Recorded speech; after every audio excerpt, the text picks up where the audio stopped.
Rodri এই মৌসুমের বাকি সময়টা হয়তোবা ম্যানচেস্টার সিটির হয়ে আর মাঠে নামতে পারবেন না, আর সেটা হলে পেপ গার্দিওলার কপালে ভাঁজ পড়াটাই খুব স্বাভাবিক, কারণ এই দলের মেইন কি প্লেয়ার রড্রি।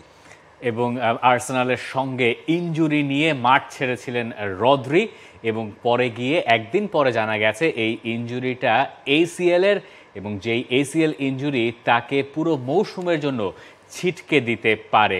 অথচ এই রড্রি যখন এক সপ্তাহ আগে দাবি করেছিলেন যে অনেক বেশি ম্যাচ হয়ে যাচ্ছে, ফুটবলাররা ধর্মঘটে যেতে পারেন, এইরকম একটা পরিস্থিতিতে তিনি চ্যাম্পিয়ন্স লিগের ম্যাচটা খেললেন আর্সেনালের সঙ্গে। এটা ছিল তার প্রিমিয়ার লিগে এই সিজনে ফার্স্ট স্টার্ট, যেখানে তিনি মাত্র 5 সেকেন্ডের ভেতরে মাঠে পড়ে গিয়েছিলেন।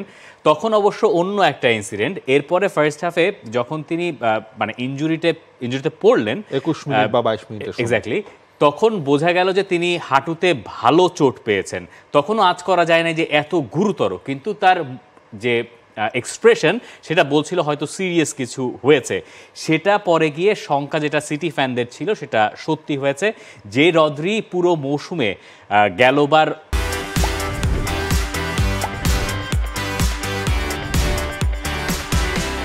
সেরা ফুটবলারদের ভেতরে ছিলেন। এবার তার ব্যালন ডি'অর জেতার তালিকায় 1, 2, 3 তো পরিষ্কারভাবেই তিনি থাকার কথা। ইনফ্যাক্ট অনেকের মতে ব্যালন ডি'অরের সবচেয়ে বড় দাবিদারও এই রড্রি। তিনি ইউরো খেললেন, ইউরোর বেস্ট প্লেয়ার হলেন, এবং তারপরে যখন নতুন মৌসুমটা শুরু হলো, ইউরোর ফাইনালেও কিন্তু তিনি ইনজুর্ড হয়ে গিয়েছিলেন, তাই না? যার কারণে তার সেকেন্ড হাফটায় খেলা হয় নাই। এর আগে মৌসুমটা যখন শেষ হয়েছে তখনও তিনি ম্যাচের ক্লান্তি নিয়ে ইউরো খেলতে গিয়েছিলেন, তাকে আমরা ফ্রেশ দেখেছি। এরপর যখন নতুন মৌসুম শুরু হলো তাকে পেপ গার্দিওলা আস্তে ধীরে মাঠে নামাচ্ছিলেন। এরপরে তার এই চোটটা, এটা ম্যান সিটির জন্য একটা বড় ধাক্কা। এখন দেখেন ম্যানচেস্টার যদি সেটাই সত্যি হয়, ধরেন আমরা তো ধরে নিতে পারি মানে কমপক্ষে 3-4 মাস তিনি নাই, কমপক্ষে যদি ACL যদি হচ্ছে কি তার আলটিমেট ঝামেলাটাই হয়ে যায়, তখন তো পুরো সিজনেই তার নাই, মানে 1 বছর কমপক্ষে তিনি হচ্ছে থাকতে পারবেন না। এই জায়গায় ম্যানচেস্টার সিটিতে একটা বড় ধাক্কা খাবে। তাদের হাতে আপনি রিপ্লেসমেন্টও যদি দেখেন, মাতেও কোভাচিচ আছেন, ইনফ্যাক্ট তিনিই নেমেছিলেন রড্রি বসে যাওয়ার পরে।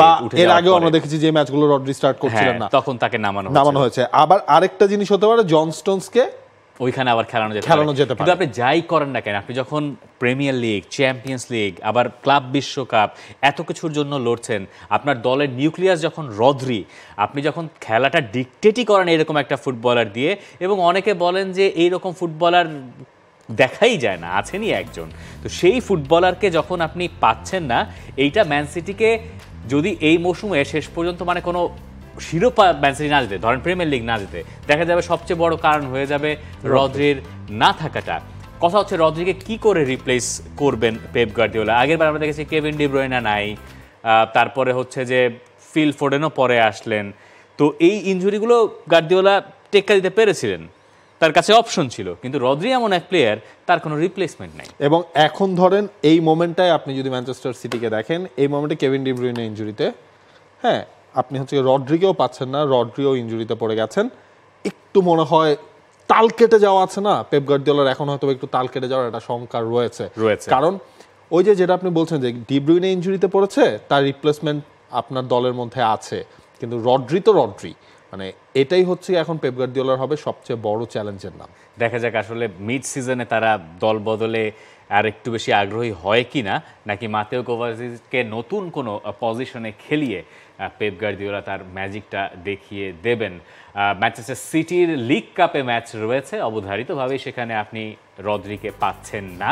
ওয়াটফোর্ডের সঙ্গে ম্যাচটা অবশ্য খুব কঠিন ম্যান সিটির হওয়ার কথা নয়।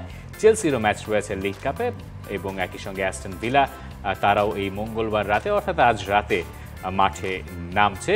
লিগ কাপের ম্যাচগুলো মিড উইকে আরও একবার এই প্রিমিয়ার লিগের দলগুলোর ব্যস্ততা আর একটু বাড়াবে। এবং এটা হচ্ছে For more updates, subscribe to our YouTube channel and click on the bell icon. Follow us on Facebook and Instagram. Download T-Sports app to enjoy exciting games and highlights. Visit tsports.com.